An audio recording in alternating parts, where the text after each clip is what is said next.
turabizi ko turi ku munsi w'Imana wa nyuma muri uno mwaka. Pour moi, je pouvais même être ici jusqu'à demain matin en train de danser. Ku bwanje twashobora kuguma ngaha gushika n'ejo mu gatondo turiko turahimbaza. J'ai une bonne nouvelle pour toi. Mfise inkuru nziza ku bwawe. C'est le thème d'aujourd'hui. Niyo nyigisho y'uno munsi. J'ai une bonne nouvelle pour toi. Mfise inkuru nziza ku bwawe. Je vous demande respectueusement de vous lever pour qu'on écoute la parole de Dieu. Reka ndabasabe mu byubahiro byanyu muhaguruke kugira twumve ijambo ry'Imana. Qui est écrite dans 2 Rois, Yanditse mu bami ba kabiri, le chapitre 7, igice c'indwi, versets 3 à 9. kuva ku murongo wa gatatu kushika ku murongo w'icenda. 2 Rois, Abami ba kabiri, chapitre 7, igice c'indwi, versets 3 à 9. kuva ku murongo wa gatatu gushika ku murongo w'icenda. Ndasoma mu izina rya Yesu. Umutwe w'amajambo uvuga ngo abanyamibembe babarira abo mu gisagara inkuru nziza. Amena. Kandi hari abantu bane b'abanyabirembe ku irembo ry'igisagara baravugana bati, ni iki kitwicaritse ngaha kugira ngo tuhapfire? Tworamuka tugiye mu gisagara kandi hariho inzara ingana ityo twogwayo. Ariko naho nyene nitwapfa kwicara ngaha nugupfa nta kindi.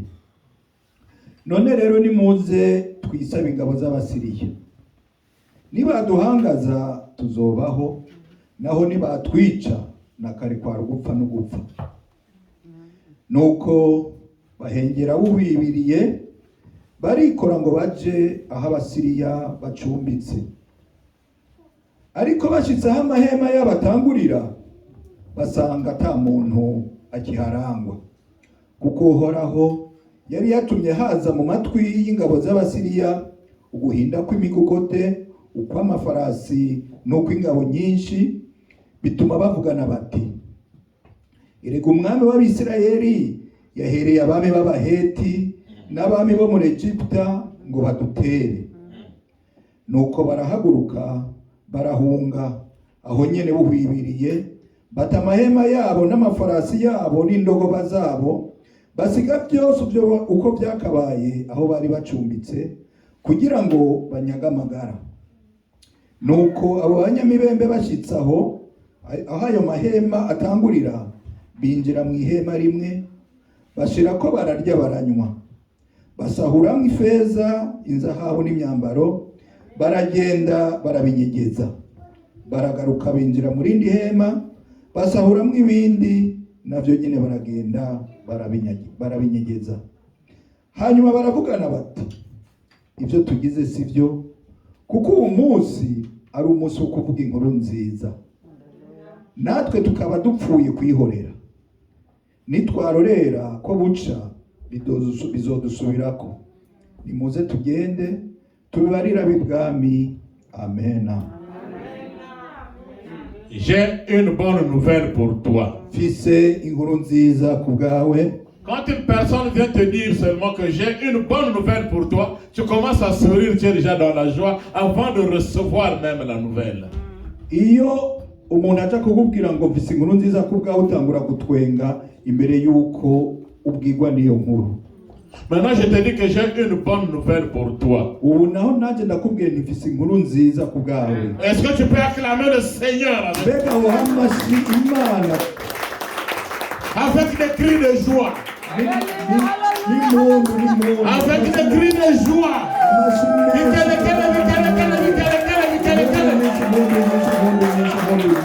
Vous avez atteint la finale. C'est le dernier dimanche de l'année. Soyez dans la joie. Que Dieu vous bénisse. Asseyez-vous.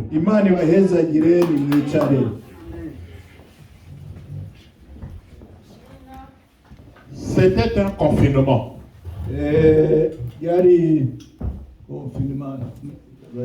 gukomezwa. C'est ce que nous sommes en train de vivre aujourd'hui. kugaranwa nk'uko twugaranwa kubera corona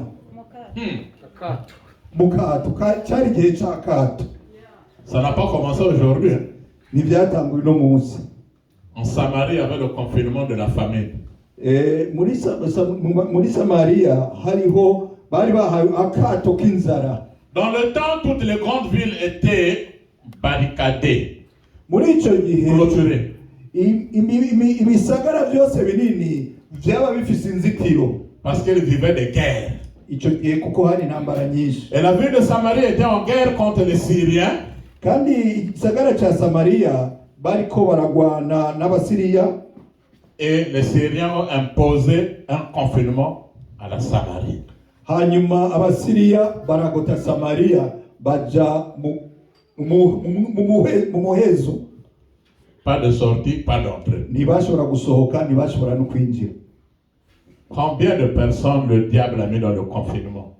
N'abantu bangana gute Imana ashize muri uwo muhezo. Tu dois vivre cette situation durant beaucoup des années. Ushobora kubibamwo imyaka myinshi. C'est un confinement de cœur. N'umutima ushize mu muhezo mu mutima. Mais je t'apporte la bonne nouvelle aujourd'hui. Ariko ndakuzana inkuru nziza uno munsi. Et la bonne nouvelle que je t'apporte aujourd'hui te donne de bonnes nouvelles dans ta vie. Reka inkuru nziza ndakuzaniye ikuzanire nayo inkuru nziza mu buzima bwawe. Dans cette ville, muri uwo mudugudu on avait pris 4 lépreux.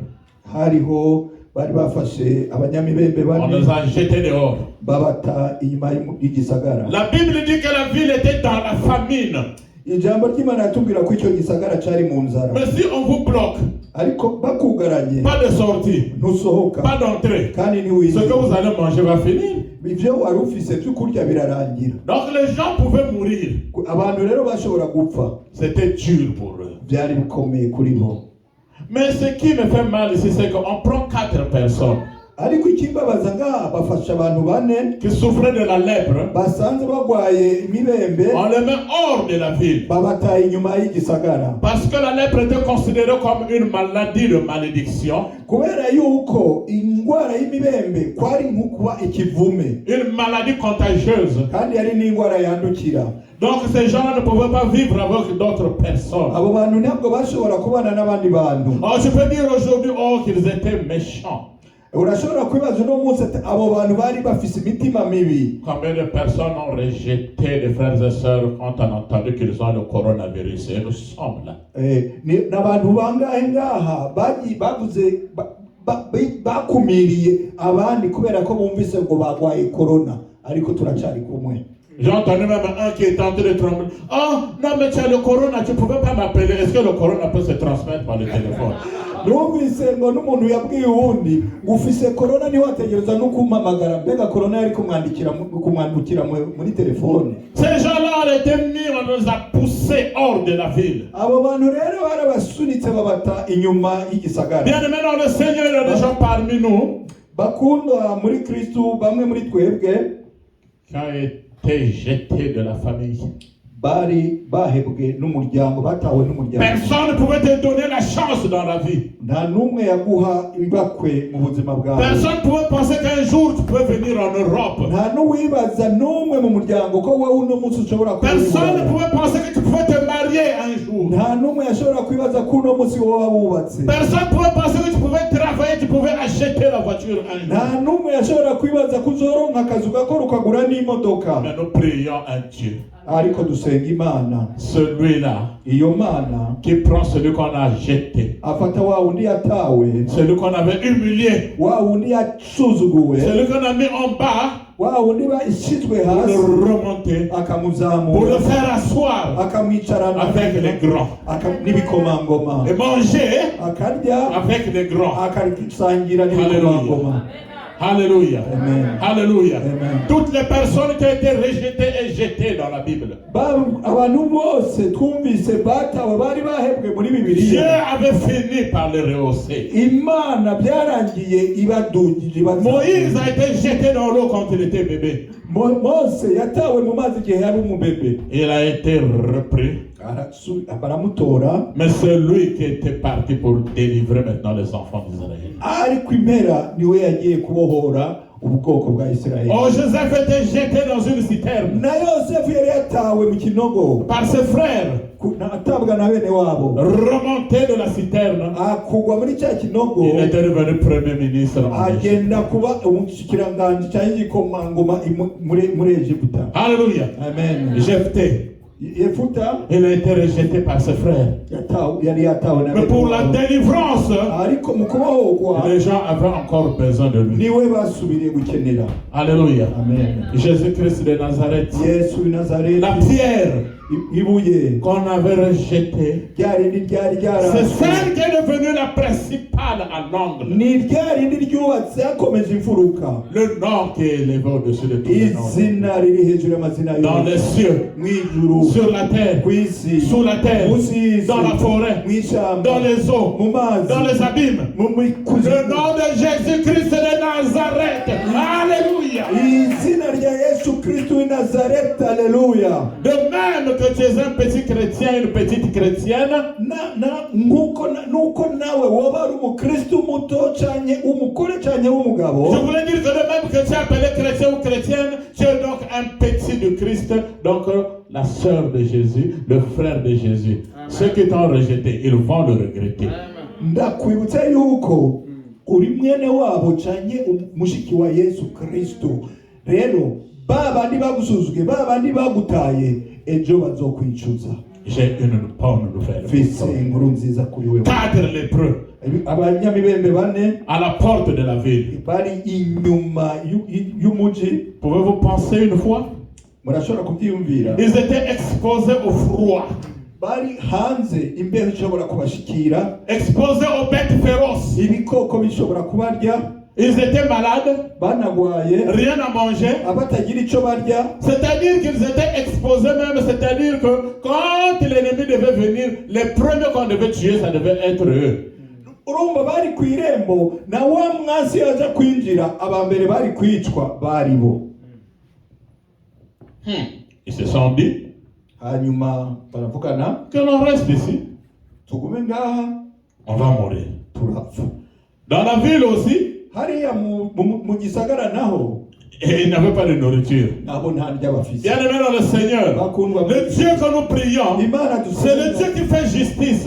ni Imana ica imanza z'ukuri. Dedans, ils avaient faim. Imbere mu gisagara Ceux qui étaient dehors aussi avaient faim. no hanze bari bashonje. C'est comme ça qu'on est égal dans les cimetières. Que tu sois riche, pauvre, blanc, noir, nous mourrons tous dans les cimetières. Nuko rero twese Imana ituringaniza inyuma y'urupfu, urukomeye, uba muto, uba munini, uba uri umuzungu, uba umwirabure, iyo tumaze gushingurwa twese tuba turi. Dans ta vie, ne néglige personne. Mu buzima bwawe ntuzusuzugure n'umuntu n'umwe, Parce que celui que tu négliges aujourd'hui peut être ta bénédiction demain. kuko wa udusuzuguye uno munsi ashobora kukubira umugisha ejo. Combien de personnes nous ont négligés en Afrique? N'abantu bangahe badusuzuguye muri Afrika? Peut-être que vous devenez leur bénédiction aujourd'hui. Nkumbura uno munsi nimwe muri migisha yabo. Allô? Telefone iraza, Maman est malade. mama aragwaye, Envoie l'argent. worungika amafaranga. Allô? Allô? Il y a un tel qui est à l'hôpital là-bas. Est-ce que tu peux envoyer de l'argent pour le traiter? Hari n'uyundi ari mu bitaro, mbega worungika amafaranga Quand tu étais en Afrique, on ne te donnait pas cette chance. ariko ukiri muri Afrika uwo mugisha ntibawu. Oui, tu étais une personne négligée. Wari umuntu asuzuguritse. On n'a pas dit que l'Europe c'est le paradis. Ntabwo tuvuze ngo Iburaya ni mu iparadizo, Mais notre Dieu c'est celui qui prend celui qu'on a négligé pour lui donner de la valeur. ariko Imana yacu ni Imana ifata uwasuzuguwe ikamuha agaciro. 4 lépreux. Abanyamibembe bane, C'est-à-dire qu'ils n'avaient même pas le contact avec ceux qui étaient dedans. mu yandi majambo ntibanashobora no kwegerana n'abari mu gisagara imbere. Sur le même texte, quand vous repartez au verset 1 et 2, Ni muri ico gisoma nyene usubiye inyuma ku murongo wa mbere n'uwa kabiri, c'est-à-dire que le 2 Rois chapitre 7 verset 1 et 2, ni ukuvuga mu bami ba kabiri igice cy'indwi umurongo wa mbere n'uwa kabiri, vous allez comprendre qu'il y avait un homme de Dieu qu'on appelait Élisée. muraza kumva yuko hari umukozi w'Imana yitwa Elisha. Lui aussi, il vivait là. nawe niho yaba. Il les avait prévenus par une prophétie. Yari yarabibabwiye akoresheje ubuhanuzi. On peut lire ça. Ninde yobisoma? 2 Rois chapitre 7 verset 1 à 2. Abami ba kabiri igice cy'indwi umurongo wa mbere n'uwa kabiri. Turasoma mu izina rya Yesu. Amen. Elisa aravuga ati nimwumve ijambo ry'Uwiteka. Uwiteka avuze ngo ejo nk'iki gihe ku irembo ry'i Samariya indengo y'ifu y'ingenzi izagurwa shekeli imwe kandi indengo ebyiri za sayiri nazo zizagurwa shekeli imwe. Alléluia. Amen. Demain, Ejo il y aura à manger dans Samarie. hazoba ibyo kurya muri Samariya. Mais quand il a prophétisé cela, Ariko igihe yabihanura, cela veut dire qu'il y a eu des gens qui ont refusé la parole de l'homme de Dieu. hategerezwa ko hariho abantu bahakanye ijambo ry'Imana. Est-ce que vous me suivez? Muriko Est-ce que vous êtes là? turi kumwe? Moi, je suis sûr que les lépreux avaient pris cette parole en considération. Ariko ico nemeza b'abanyamibembe iryo jambo bari baryumvise bararigumya. Ça déjactait leur foi. Hanyuma birahagurutsa ukwizera kwabo. Ils se sont convenus l'un à l'autre. Levons-nous. Barumvikana bose. Nous allons partir dans le camp des adversaires. Ati tugende hariya hacumbitse abanzi. Bien-aimés dans le Seigneur, Bakundwa muri ne restez pas seulement en défensive, mais il faut aller aussi en offensif pour aller récupérer les bénédictions que le diable avait amenées. ntiwamurindiriye aho uri ahubwo n'ugutera intambwe ugashika n'ahandi kwa Satani ukanyaga ivyo yagutwaye ukabigaruka. Qui ne risque rien à rien.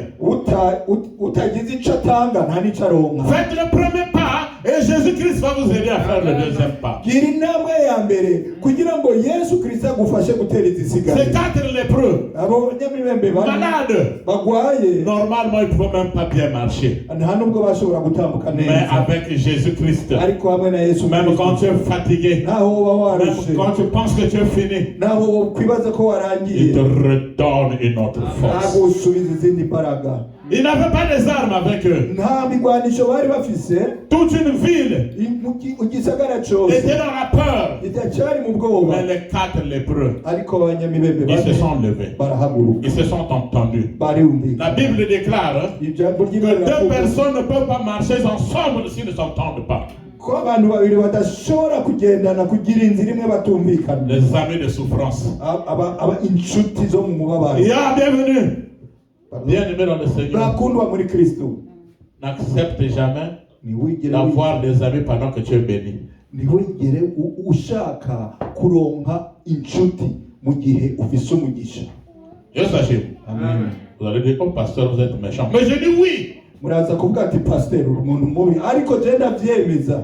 Parce que quand tu es béni, tu ne sais pas qui t'aime. Tout le monde dit avec le sourire. On va commencer à te donner le nom. Patron, boss, patron François. Mais au fond d'eux, ils viennent pour un intérêt. Les vrais amis, c'est ceux auxquels vous souffrez ensemble. La vraie femme, c'est celle que tu as souffert ensemble. Le vrai mari, c'est celui que tu as souffert ensemble. Et quand vous êtes dans la joie, vous pensez, oh, quand on était dans le passé, on avait souffert. Maintenant, on peut faire chemin. Alléluia. Amen.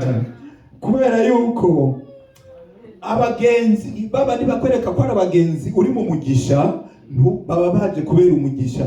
Ejo ni waronka umugisha bazoguhindura n'amazina, bazokubwira patron, bazokwita boss François, bazokwita n'ayandi mazina. Ariko abagenzi b'ukuri ni ba bandi uri mu mubabaro mukababarana. Umugore w'ukuri ni wa wundi ari mu mubabaro mukababarana. Abo nibo bagenzi dukeneye, abo nibo bagenzi bakwiriye.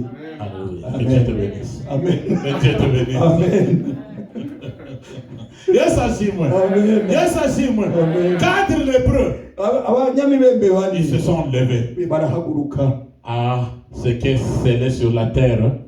Igipfunditswe ku isi, Ils avaient scellé leur parole sur la terre bari bapfunditse ijambo ryabo ku isi, et scellé dans le ciel. rya jambo ricara Automatiquement, Dieu a accepté leur ako vœu. kanya bacumvikana, Imana yaciye ibyakira. Automatiquement, le Seigneur les a accompagnés. Ubwo nyene umwami Yesu acarabaherekeza. Oh, Dieu a dit maintenant à l'archange Michel, Imana irabwira rero ubu ibwira umumarayika Mikayeli, le chef d'état-major de Dieu, umukuru w'ingabo z'Imana, lève-toi. haguruka. Voici à 4 personnes. Raba hari abantu bane. Maintenant, prends ton armée, accompagne-les. Ati fata rero ingabo zawe ubaherekeze. J'aime notre chanson qui dit Dieu a une armée qui se lève pour lui obéir. Dieu a une armée qui se lève pour le servir. Peuple de Dieu, lève tes mains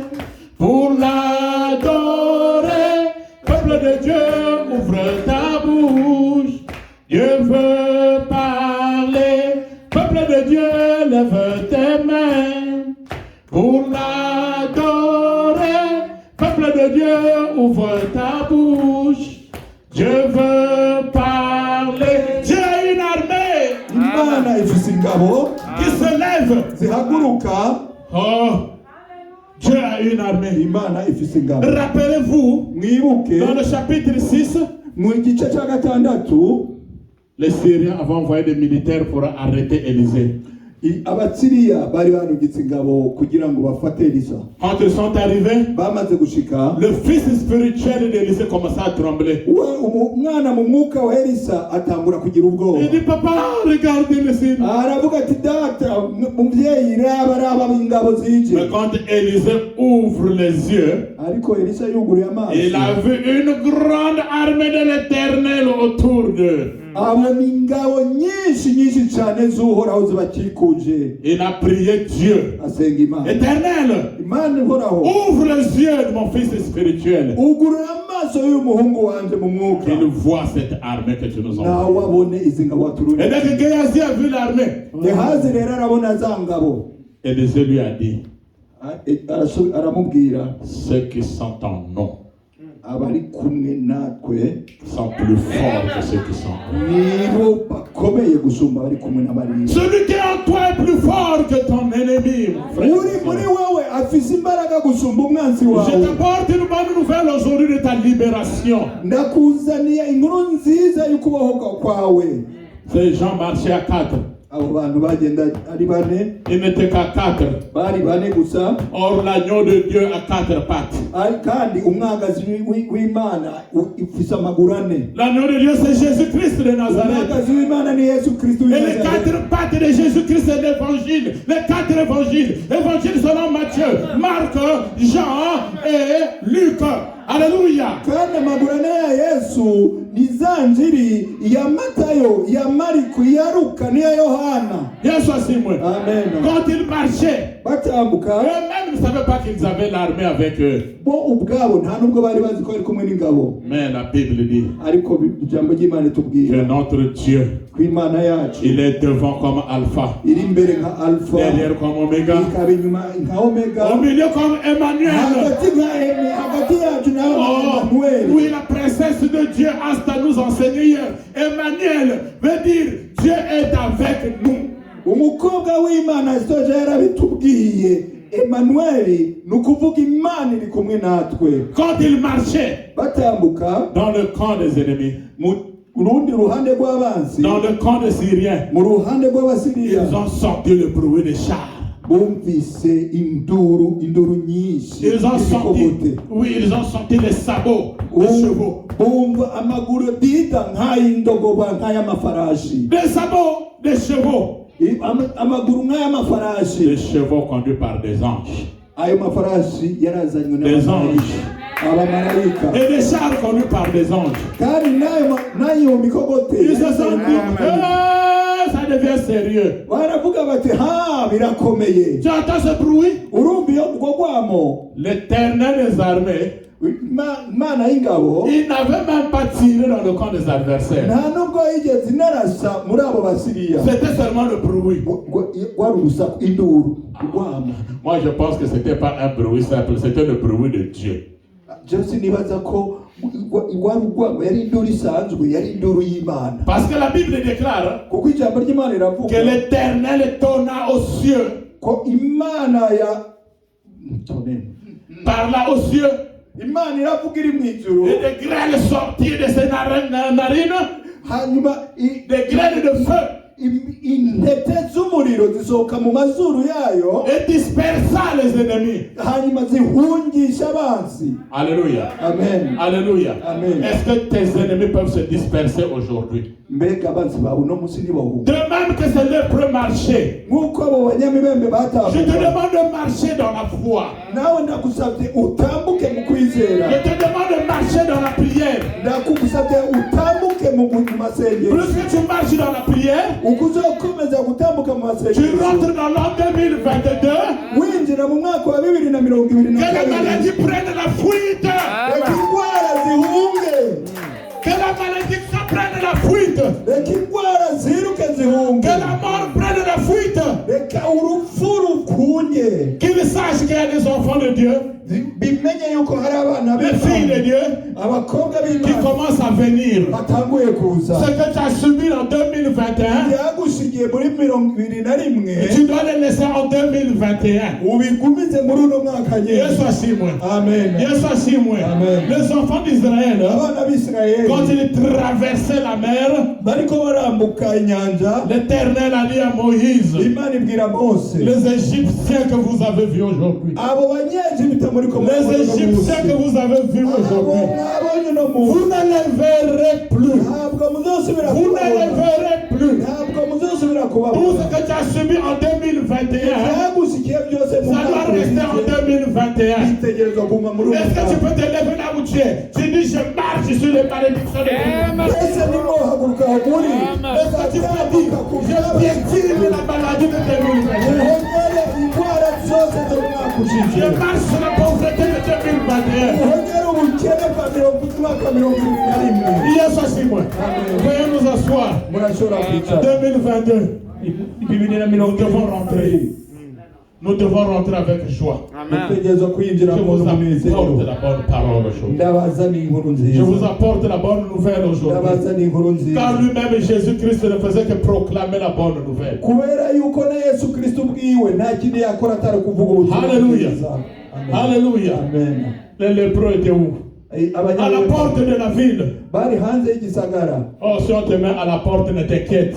Parce qu'une bénédiction ne vient pas par la fenêtre, mais elle vient par la porte. Niba gushira hanze ntuzubabare kubera yuko umugisha ntuca mu idirisha uzana n'umwango. Alléluia. Amen. Or, Jésus-Christ est la porte qui nous amène au royaume des cieux. Kandi rero Yesu niwe mwango ututwara mu bwami bw'ijuru. Habakkuk a dit quoi? Habakuki yavuze iki? Je me mets à la porte. Mpagaze ku mwango. J'attends Ndarindiriye. la prophétie. Ukuvuga kw'Imana. Jusqu'à ce qu'elle s'accomplisse. Kushika aho bizokoreka. Et il dit, elle va s'accomplir cette prophétie. Kandi arasubira aravuga ati ntashidikanya ko bizoshika. Tout ce que Dieu vous a promis, Ivyo Imana byose soyez sûr que vous allez le recevoir. mumenye mudashidikanya ko Soyez sûr que vous allez le recevoir. mumenye mudashidikanya ko Ils ont marché. baratambutse Ils ont marché. baratambuka Ils sont arrivés à la porte. barashika ku mwango. À l'entrée maintenant du camp des adversaires. Aho abansi bari bacumbitse hatangurira. À leur porte là-bas, ils avaient faim. Hariya ku mwango hariya bari bashonje. Mais à l'entrée du camp des ennemis, ariko bashitse ku mwango wa hahandi la première tente seulement, la première tente, ihema rya mbere ryari rihari, il y avait à manger. hari huzuye indya, Il y avait à boire. hari n'ibinyobwa. Ils ont mangé. Bararya, Ils ont bu. baranywa, Ils ont mangé avant même le roi. baratanze n'umwami kurya. Alléluia. Amen. Alléluia. Amen. Ces lépreux étaient devenus plus importants que le roi. Abo banyamibembe bari baronse agaciro gasumba n'ak'umwami. S'il y a une personne qui était devant toi qui se disait que c'est lui qui peut tout, dis-lui que non, je fais confiance au roi de rois qui est Jésus-Christ de Nazareth. Nihaba hari umuntu yari akuri imbere akubwira ngo nije nshoboye byose, umubwira atoya jewe nizeye umwami w'abami Yesu Kristo w'i Nazareti. Ils ont mangé. Bararya, Ils ont mangé. bararya, Ils se sont rassasiés. barahaga. Ils sont encouragés. Hein? Bari bafise imbaraga kweri. Alléluia. Bararinda. Jésus-Christ a besoin de tels chrétiens. Yesu nawe akeneye abakristo barinda. Des chrétiens qui n'ont pas peur. Abakristo batagira ubwoba. Même là où on dit qu'on tue les gens parce qu'on annonce la parole de Dieu, toi vas-y. Tu dis, tue-moi. Si il faut mourir pour Jésus, je préfère mourir pour Jésus. naho kuko ariko aravuga ngo bavuga Yesu baramwica, Yesu akubwira ngo ujeyo, niba akubwira ngo barakwica nawe babwira ati ndemeye gupfa kubwa Yesu Kristo w'i Nazareti. Je connais une femme qu'on appelait Esther Adassa. Nzi umugore yitwa Esther Adassa, Elle était reine. yari umwamikazi. Elle avait dit aussi que je veux voir le roi. S'il faut mourir, je préfère mourir pourvu que mes frères et sœurs soient sauvés. Yaravuze ati ngiye kuraba umwami, ninaba ndupfa ndemera mpfe, ariko bene wacu mbone ko barokotse. Ces lépreux sont rentrés dans la deuxième tente. Babanyamibembe binjira mu ihema rya kabiri, Ils ont vu de l'or, barabona ils ont inzahabu, vu le diamant, l'argent. barabona amafeza, barabona n'amadiyama. Il y a un vol qui est bénéfique. Hein? Hariho ubusuma bwunguka, ubujura bwiza. Yes, Hashim. Amen. Mais vous pouvez dire que c'était le vol. Mushobora kuvuga ati bwari ubujura, C'était le vol autorisé par Dieu. bwari ubujura bwarekuwe n'Imana. Alléluia. Amen. Nous avons aujourd'hui un rôle. Nous devons aller voler. Les chrétiens qui sont entre les mains de Satan, prenons les gens qui sont enfermés par le diable pour aller peupler le paradis. Alléluia. Turafise uno munsi ubujura turekuriwe, dutegerezwa kugenda kwiba ba bantu bari mu ruhande rwa Satani, wa bandi Satani yugaranye, tukabazana kugira ngo twuzuze ubwami bw'Imana. Ils ont pris. Barafata. Oh, c'est sûr qu'ils n'avaient même plus des habits puisqu'ils étaient hors de la ville. Nta nubwo bari bagifise impuzu ni ngombwa. Mais ce jour-là, ariko uwo munsi ils étaient mieux habillés que ceux qui étaient restés dans la ville. baciye bambara neza gusumba basigaye mu gisagara. Oui, parce que en Syrie, tout le camp, tous avaient fui. Ils ont pris les habits, ils ont pris les richesses, ils ont mangé, ils ont bu. C'était la fête qui avait commencé chez eux. Kuko muri icyo aho abasiriya bari bacumbitse bose bari bahunze, urumva bashitse bitonda izo bashaka, impuzu, banywa ibyo bashaka, bararya, bamererwa neza, batangura umunsi mukuru gusumba babandi bari mu gisagara, babandi bari babataye hanze. Quel que soit ce que tu es en train d'endurer aujourd'hui, icyo uri kuracamo cyose uko kimeze cyose uno munsi, si tu mets ta confiance en Jésus-Christ, niwizera umwami Yesu, il y a ce qu'on appelle le jour du Seigneur. hari icyo bita umunsi w'Imana, Un jour de bonnes nouvelles. umunsi w'amakuru meza. Tu n'es pas seulement une personne que l'on dit, alors oui, l'oncle est mort. Alors oui, un tel a fait l'accident. Mon Dieu. Alors oui, la maison que tu avais construite s'est écroulée. Oh, maintenant, finis avec les bonnes nouvelles. Je t'apporte la bonne nouvelle aujourd'hui. Au nom de Jésus-Christ de Nazareth. Ntukiri wa muntu ukubwira gusa ngo nyokorome yapfuye, nuri na wa wundi ubwira gusa, nuri na wa wundi babwira gusa ngo hari urwaye rugika amafaranga, nuri na wa wundi kwa maronka amakuru ngo yanzu ari kurubaka yaguye. Uno munsi ndaguze ni inkuru ivuga ngo ivyo byose birarangiye, wakira inkuru nziza nshasha. Alléluia. Amen. Alléluia. Oh, mais ces lépreux étaient gentils. Ariko aba banyamibembe bari abantu beza, Les gens qu'on avait piétinés, babandi bari barahonyanze, on leur donnait pas la considération. n'abandi bari On ne pouvait pas barasuzuguritse, parler avec eux. nta nubwo bashaka kuyaga nabo. Ça aurait été peut-être toi et moi. Iyo baba ari wewe nanje Tu as pris des bénédictions. wamaze kwakira Tu uwo devais mugisha, commencer à injurier le roi. wari gutangura gutuka uwo mwami, Injurier ceux qui vous ont mis dehors. ugutuka babandi bagutaye hanze. C'était selon la loi de Moïse Byari ngombwa kubw'amategeko ya Mose que tous les lépreux devaient être hors de la ville. On devait les jeter loin. ko abanyamibembe bategetswe gushigwa inyuma y'igisagara kure y'abandi. Alléluia. Amen. Mais là, c'était une loi.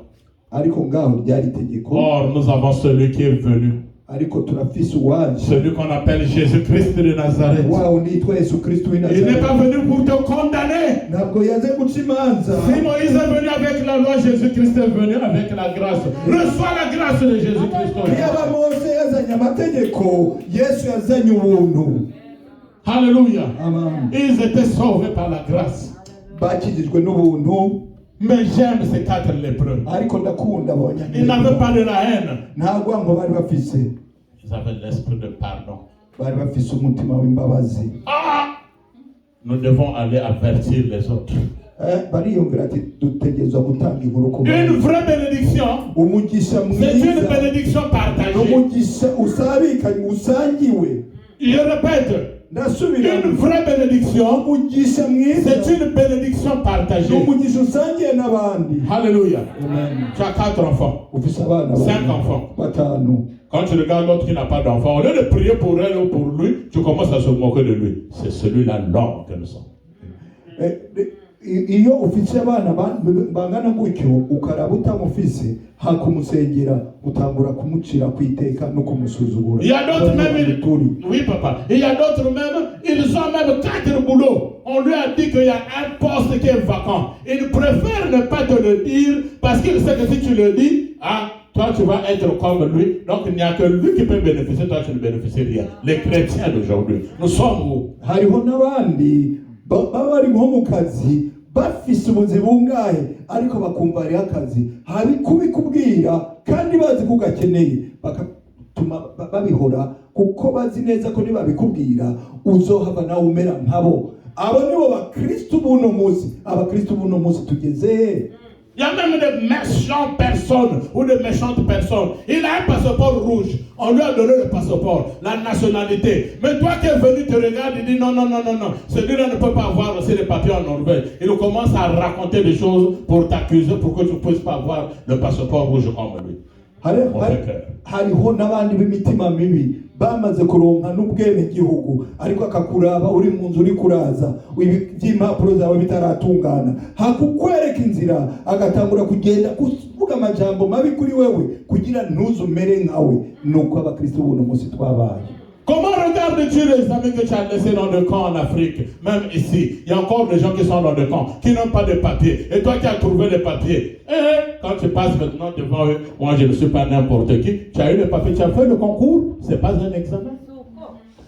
Hari n'abandi gaha babandi mbega mbabandi basiga muri Afrika mu nkambi ubaraba gute ucanye urabasuzugura. Mbega n'abari mu nkambi gaha iyo wabonye ubaraba gute ugenda ubereka ko ukomeye kubera yuko waronse impapuro ukamenga ni kibazo bakubajije ukamenga ni konkuru wabanje kugira n'umugisha gusa ntabwo ari kibazo wishura ngo wabitoye kugira baguhe wenyine. Tu as trouvé le mariage, Dieu t'a béni, mais tu ne veux pas que l'autre puisse se marier. Lui, il doit rester célibataire comme ça. Tu n'es pas Dieu. Alléluia. Il n'y a que Dieu qui peut décider sur lui. Ni waba wubatse nturabe wa undi atubatse ngo mubwire ngo reka gume kurya utangure kumucira iminsi kuko wowe nturi Imana ntabwo uri Imana ngo ushobore gutunganya gahunda y'ubuzima. Mais c'est l'épreuve avec un bon cœur. Le cœur de pardonner. Je connais les gens qui ont dit je préfère aller à l'enfer que de pardonner mon mari, que de pardonner ma femme, que de pardonner mon frère. Le signe de pardon est où? Quand on pardonne, il n'y a plus de mais. J'ai pardonné, mais nous allons voir. Vous allez voir quoi? C'est que je n'ai pas pardonné. Tu t'es pas encore repenti. Quand on pardonne, on efface tout dans le cœur. Amen. Alléluia. Abantu bavuze ngo umugabo wanje ntabwo nzigera ndamubabarira umugore wanjye sinzigera ndamubabarira bene wacu sinigera ndababarira nopfuma nja mu muriro banavuga ngo warababariye naho hakama ariko naramubabariye ariko kanuka ariko warahejeje kuvuga ngo warababariye wababariye gute? Alléluia. Amen. Alléluia. Amen. Comment peux-tu rentrer en 2022 avec un fardeau? Libère-toi, confesse-toi, pardonne ton frère, pardonne ta soeur, pour que Dieu aussi puisse te libérer au ciel. Ni gute ushaka kwinjira muri 2022 wikoreye umuzigo? Babarira mwene wanyu, babarira mushikawe kugira ngo Imana nayo ikubohora ushobore kwinjira muri 2022 widegembya. On te dira, Papa Charles, oui, tu as entendu ce qu'on a dit à l'église? Oui, j'ai entendu. Vraiment, ne me touche pas. Non, ce qu'on a dit à l'église, ça reste à l'église. Moi, j'ai toujours une colère envers toi. Comment ça? C'est un exemple, c'est pas lui.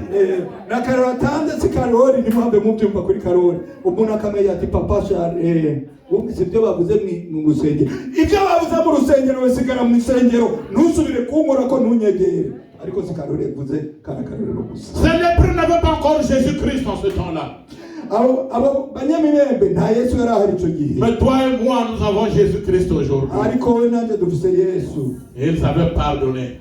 Bobo bari bagize imbabazi. Vous savez, on les avait écartés de leurs femmes, Murabizi ko bagwataye hanze, de leurs enfants. bari babatangije Ils ne n'abagore pouvaient pas causer n'abana même avec des gens. nta nubwo bashobora kuyaga n'abantu. C'était plus douloureux que ce que tu es en train de vivre aujourd'hui. byari bibabaje bikomeye gusumba ibyo wowe uri kuracamo uno munsi, Ils avaient pardonné. ariko bari barababariye. Malgré le fait qu'ils voulaient que nous on puisse mourir, on leur pardonne. Et ils ont dit, le verset 9, aujourd'hui c'est la journée de la bonne nouvelle. Alléluia!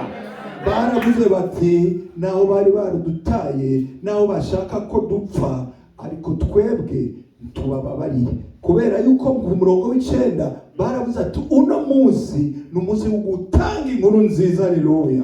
Oh, bien-aimés dans le Seigneur. bakundwa muri Kristo, Nous avons des chrétiens aujourd'hui qui sont comme ça. dufise abakristo uno munsi bameze gutyo, Parce que ces gens-là pouvaient prendre leur richesse. Ils étaient riches. Ils ont prié. Ils pouvaient aller ailleurs pour s'installer. Mais ils sont revenus encore dans leur ville, voir le même roi pour partager la bonne nouvelle. abo bantu bari bahejeje gutunga, kubera ko bari binjiye muri iyo nkambi barasahura baganga byinshi, bashobora kuja bavuga ati ko turonse byinshi twigire mu kindi gisagara, ariko siko babigendeje. Bagarutse kuri wa mwami yabirukana kuza kumubwira yuko hari indya zabonetse. Combien de personnes ont reçu des bénédictions à l'église? Pasteur, prie pour moi. Ah, il y a quelqu'un qui est malade. Vous allez les aider. Il veut se marier. Il se marie. Que Dieu vous bénisse. Alléluia. Je cherche le travail. Je cherche, je trouve le travail. Et dès que tout est fini, il tourne le dos vers l'église qu'il avait bénie. Il va maintenant dans d'autres choses. Alléluia. N'abantu bangana gute baciye ku bakozi b'Imana ati pastor nsengera ndongo umugabo, nsengera ndongo akazi, nsengera ndongo iki cyanye kiriya, kimaze gutungana bagahindukiza umugongo kuri rya torero ryabahezagiye, bakavuga ati ubu ni igihe cyo gukora ibindi. Je ne suis pas mauvais. Sindi mubi, Mais si une personne comme ça revient vers moi, prie pour moi, je dis viens d'abord demander pardon à l'église.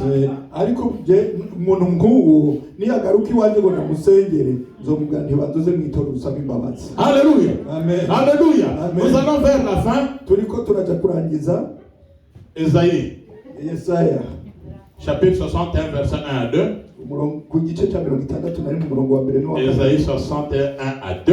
Yesaya 61 mu murongo wa mbere n'uwa kabiri. Esaïe 61, 1 à 2. Yesaya 61 mu murongo wa mbere n'uwa kabiri. turasoma mu izina rya Yesu. Amen. Umwuka w'umwami Imana ari kuri jye, kuko Uwiteka yasize amavuta ngo mbwirize abagwaneza ubutumwa bwiza. Yantumye kuvura abafite imvune mu mitima no kumenyesha imbohe ko zibohowe no gukingurira abari mu nzu y'imbohe. Murongo wa kabiri. Kandi yantumye no kumenyesha abantu umwaka w'imbabazi z'Uwiteka n'umunsi Imana yacu izahoreramo inzigo no guhoza abarira bose. Amen. Alléluia. Amen. Alléluia. Amen. Alléluia. Le Seigneur m'a oint. Mwami Imana yasize amavuta. Cette parole s'adresse à Jésus-Christ de Nazareth Iryo jambo ritumbereye Yesu Kristo w'i Nazareti pour apporter la bonne nouvelle. kugira nzane ubutumwa bwiza. C'est cette nouvelle que je vous apporte aujourd'hui. Niyo nkuru nziza ndabazaniye. Je répète encore que la bonne nouvelle que je vous prêche aujourd'hui, qu'elle vous apporte des bonnes nouvelles. Des bonnes nouvelles. Ndabisubiyemo kandi reka inkuru nziza ndiko ndababwira uno munsi ibazanire inkuru nziza nyinshi. Et cette parole nous dit que le Seigneur l'a oint, donc le Dieu a oint Jésus-Christ pour t'apporter la bonne nouvelle, pour t'annoncer la bonne nouvelle, pas de mauvaises nouvelles. Refusez de mauvaises nouvelles maintenant dans vos vies. Ijambo ritubwiye ko Imana yahezagiye Yesu Kristo ngo atuzanire inkuru nziza. Ntabwo yavuze inkuru mbi, inkuru nziza. Uhakane rero inkuru mbi mu buzima bwawe no munsi. Pour délivrer de ceux qui ont le cœur brisé. Il y a le cœur brisé. Les gens viennent à l'église avec le cœur brisé. Vous repartez chez vous avec le cœur brisé. Plein de problèmes. Mais la bonne nouvelle que je te prêche aujourd'hui, qu'à la place de cœur brisé, que tu aies le cœur de joie aujourd'hui. kandi mbwirize ab'imitima ivunitse. Hari abafise imitima ivunitse bakaza mu rusengero bagasubira inyuma ikivunitse, ariko uno munsi nakubwira inkuru nziza. Niba waje umutima uvunitse, reka usubire inyuma yawe, umutima wawe waroshe inyishu kugira usubirane inyuma umunezero. Pour délivrer les captifs. Kubohora ababoshwe. Il y a de ceux qui sont rentrés dans la captivité de la maladie. Hari abamaze kubohwa n'indwara. La captivité des humiliations. Abamaze kubohwa n'ugusuzugurwa. Il ne peut marcher que tête basse à cause de la honte. Agenda yunamitse umutwe kubera isoni. Jésus-Christ dit qu'il est venu briser cela aujourd'hui. Yesu avuze yuko aje kubivunagura ibyo byose uno munsi. Pour vous sortir de prison. Kugira bakure muri iryo bohero. La prison que le diable t'avait mis. Ibohero Satani yagushizemwo. Où tu ne vas que de dette en dette. Chaque mois tu as des dettes. Chaque mois tu as des dettes. Chaque mois tu as des problèmes. Chaque mois tu dois acheter les médicaments. Chaque mois tu dois envoyer de là. C'est une prison. Que Jésus-Christ te sorte de cette prison aujourd'hui. Ibohero ry'amadeni, kirakwezi n'amadeni. Ibohero ry'ukugura umuti, kirakwezi n'ingwara. Ibohero ry'agasuzuguro, ukavyama nk'uko Satani yakuboheyeyo. Reka Yesu Kristo agukureyo uno munsi. C'est cette parole qui avait sorti les Paul, les Pierre, les Jean de prison. Iryo niryo jambo ryasohoye ba Petero, ba Paulo na ba Yohani ribakura mu ibohero. S'il y a un mur de Jéricho devant toi, fais écrouler ce mur dès que tu entends cette parole aujourd'hui. Nihaba hariho inkike za Yeriko imbere yawe, reka uzisenyure kubw'iryo jambo mu izina rya Yesu. Et la parole de Dieu finit par dire que pour vous annoncer une année de grâce. Ijambo ry'Imana rirangije rivuga ngo nje kurite kubamenyesha umwaka w'imbabazi. Oui, dis à ton frère qui est à côté que 2022 soit pour toi une année de grâce et non une année de loi, une année de grâce. Que 2022 soit pour toi une année de grâce au nom de Jésus. Que 2022 soit pour toi une année de grâce. Reka umwaka w'2022 umwaka w'ubuntu, umwaka w'imbabazi mu izina rya Yesu Kristo. 2022 nous allons rentrer avec une grâce spéciale. Les mauvaises nouvelles que tu avais chaque fois, je ne vais plus le recevoir. Les lépreux sont repartis. Ils ont donné le message à celui qui était à la porte ou au portail. Ce jour-là, même s'il disait j'ai la lèpre, le monsieur devait dire vous n'avez pas de lèpre.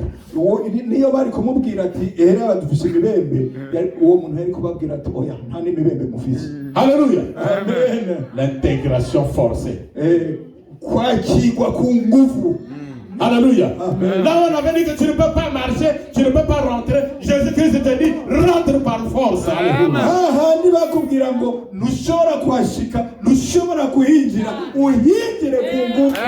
Et la Bible dit que le gardien, il est allé appeler aussi d'autres gardiens. Ils sont venus écouter ce que le lépreux disait. Là, il n'avait plus de lèpre.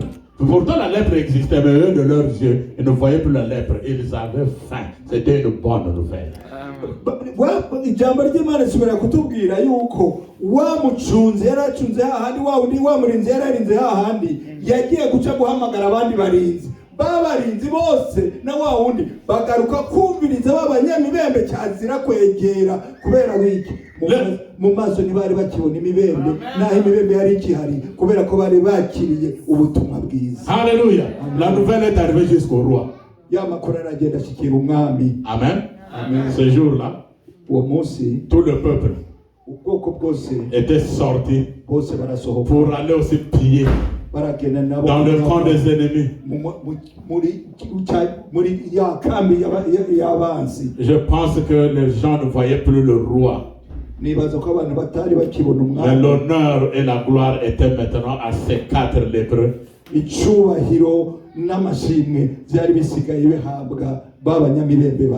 au Dieu d'Abraham, d'Isaac et de Jacob. Que Dieu vous bénisse. Que Dieu vous bénisse. Que Dieu vous bénisse.